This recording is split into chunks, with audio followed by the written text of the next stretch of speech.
So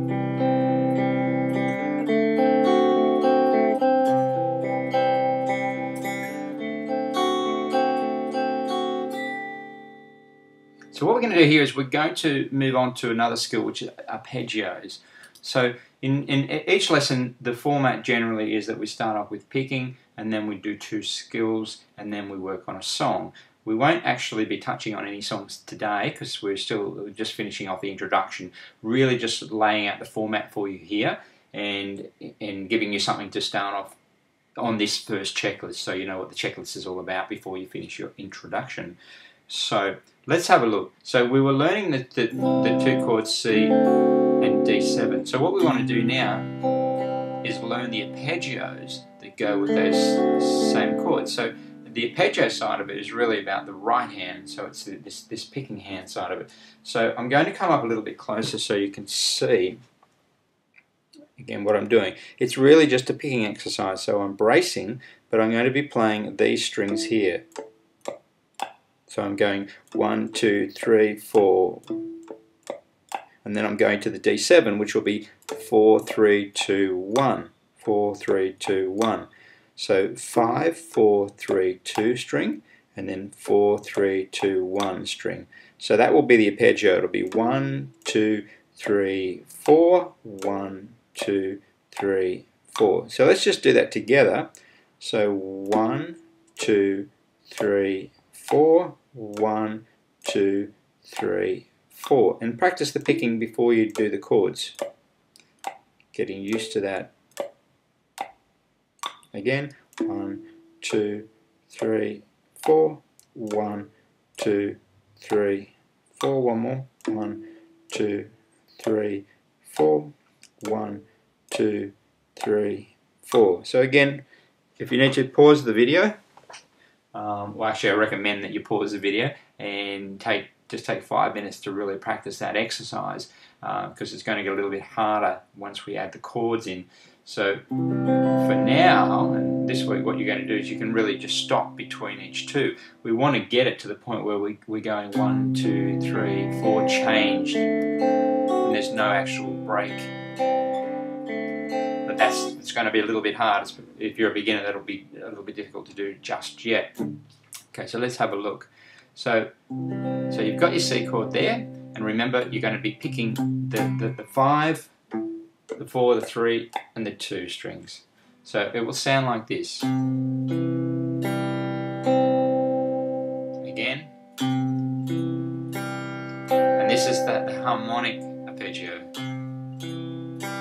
It means all the notes are ringing together, so they're in harmony, if you like. A melodic arpeggio would sound like this.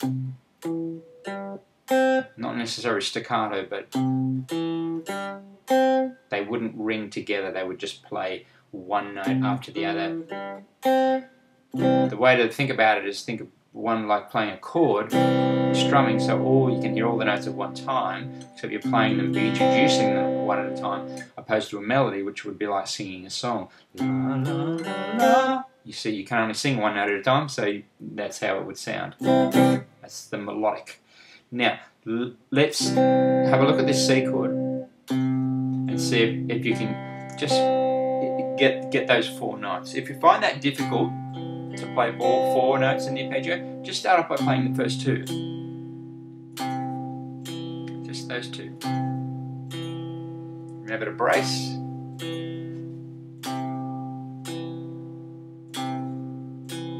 And then introduce the 3rd one.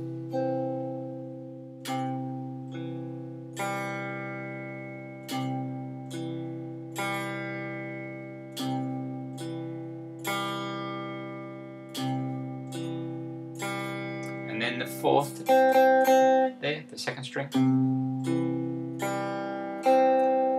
1, 2, 3, 4.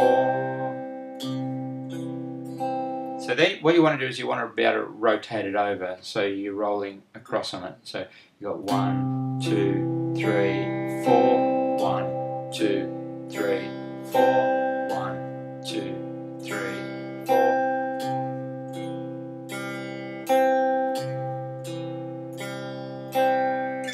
So now what we're going to do is we want to try it on the D7 chord. So we do exactly the same thing, except on the D7. So let's do the first two. So in this case, just remember, you're playing the 4th string, 3rd, 2nd, and sorry, 4th, 3rd, 2nd, 1st, 4th, 3rd, 2nd, 1st. All right. So let's go.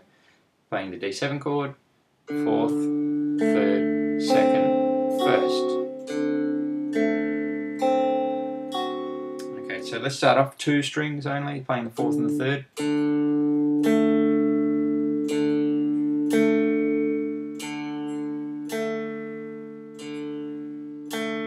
Now remember, at any time you can pause this video and practice it some more. I don't expect you to necessarily keep up at this pace all the time. I'm just introducing you to each of the skills and each of the ways to break it down if you find it difficult. If you find it easy for some reason, if you had guitar experience and this is really easy, then you can just, again, stop the video and just do it. Just go through it, just even, because this is the arpeggio. It's just that if you can do that C to D7 arpeggio, then you can really move forward. There's no reason to continue or break it down if you can already do it.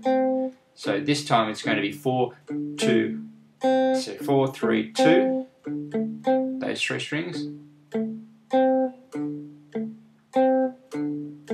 Remember, you can always improve your accuracy. It doesn't matter how many years you've been playing for, this is something you can keep developing. And then the last string there.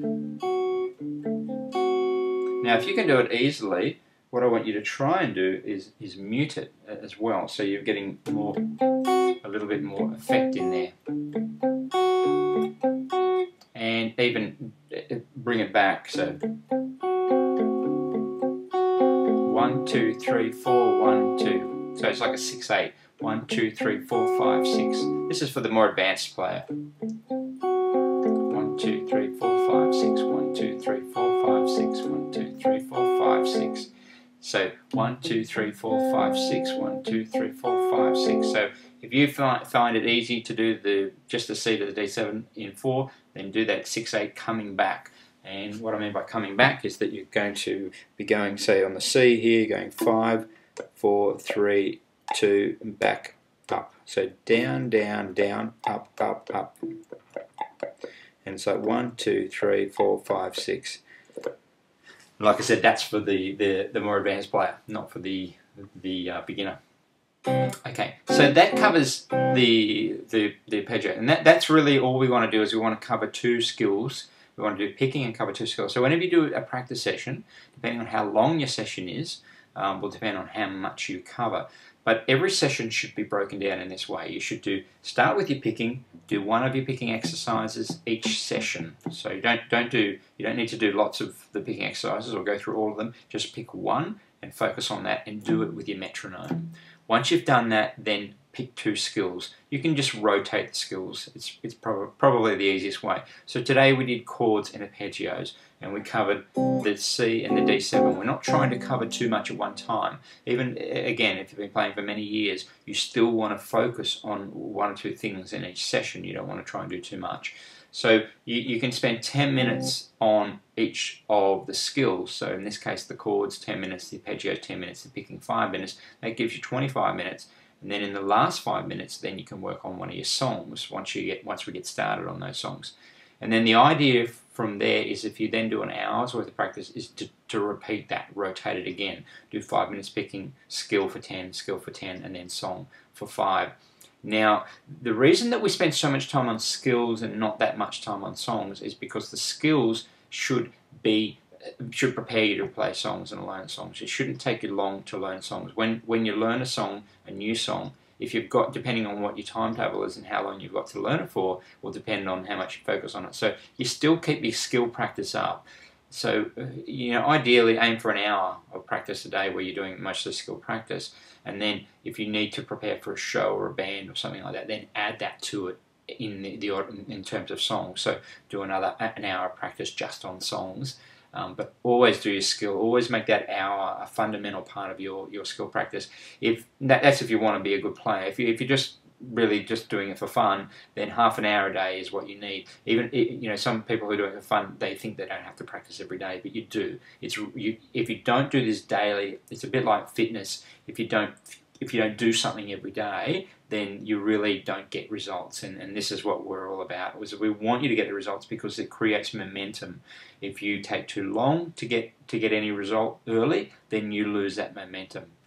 So that's the introduction. We've covered everything that you need to know for now. So to continue on with this course, then what you're going to be doing is getting into the checklists and working on the skills in those checklists. And we'll go through each of the skills and we'll really break them down and really hone in on them. And of course, we'll learn the songs as well as part of the course. So thank you, and yeah, hopefully you enjoy the introduction, and I look forward to seeing you in future lessons. Remember, the best way to learn is with a teacher. Learning online is fine if you don't have a teacher available, and especially the G4 Guitar method, you can learn it online, which is okay, but nothing beats a teacher. And the best way to learn is in a group scenario, because when you learn in groups, you actually become more motivated, and it's one of the things within the course that we talk about, that it's not just about the skills, it's not just about showing you how to play, it's motivation as well. Motivation is critical to your learning. It's the thing that will make the difference as to whether or not you're playing in a year from now, is whether or not you're motivated along the way. If you're not motivated, then all the skills and all the techniques and all the ideas in the world won't help you.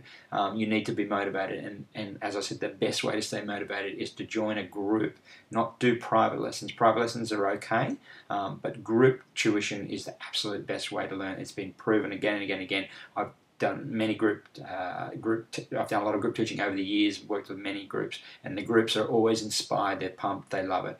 And so I advise you to seek out a G4 guitar teacher and get into one of their groups, and you will really find that your playing will accelerate. Plus you'll make friends and you'll learn a lot faster, and that's really what the name of the game is. We want to get you learning as quickly as possible. Thanks again. I will see you in another video soon. Bye-bye.